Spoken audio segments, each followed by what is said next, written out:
I guess maybe there are several factors that makes European cities better positioned in this. One is the broad societal attention to sustainability.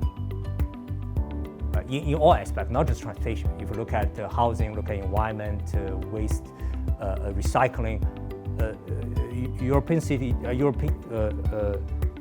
nations and people are generally paying much higher attention. That's the broad term. The second one I would say is the urban environment. The European cities typically have a higher density. The activity has been more multimodal to start with. Right? That's another. In U.S., I mean, to say big cities like New York, Chicago, they do have that. But other than that, when density is low, it's more spread. It's much harder to organize this.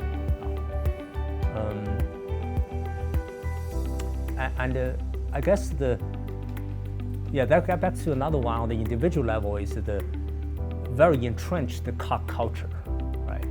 For many Americans, it's not like I compared it between a bus, a bicycle, and a car, and I choose to take a car. For many people, they don't think about it. They just jump in the car. I don't see any other option even exist, right? So that type of culture is harder to resist there. But you see effort. I mean, Cambridge made a lot of important push for this. There are another two areas I mentioned. The first one is to help the transportation agencies and operators towards more responsive service based on the predictive analytics. What does it mean is through the current like machine learning and data analytic approach, we can predict the travel behavior and travel demand, either in a short time horizon, like in half an hour, how many people will come to Kendall Station. Right? The fact that you can predict effectively means that you can preempt certain crowding in the stations, or through the better control of the vehicles or trains to improve the better service. The one particular thing we are doing now is we call this individualized path recommendation to passengers, right? So if there's a service disruption, right? This one we're working with Chicago, say in Blue Line.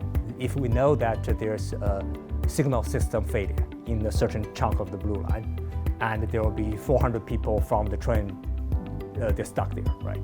So we're designing a system where we provide recommendations to the passenger at the individual level, right? To guide them better organize themselves and better utilize the capacity of the system, right? This is specifically using these data analytics tools to improve the transportation service, both in a kind of a normal operation condition, but also during the in the face of the service disruption. Right. So that's what to make the service both more responsive, but also more resilient to these service disruptions. There are two-part things you need to do. One is you need to understand the state of the current operation, meaning you know where the trains are, where the buses are, how your signal system is looking at, like the supply condition. Right? The second one is we need to understand the passenger's preference. So for me to provide you information, for that information to be meaningful, this information needs to reflect what's going on with the system, supply system, but also need to understand your individual preference. Right? So if different people, some people emphasize more about, I don't want to walk that long. Some people say, I don't want too many transfers. Some people say, I want a cheaper service. Depending on each one's preference, the more I understand you better, I can better provide you a recommendation that fits your desire and reflect the supply reality as well. Right? But the overall point is, when you have a service disruption, often you cause a lot of chaos in the system, and the individual's level of service suffers. Right?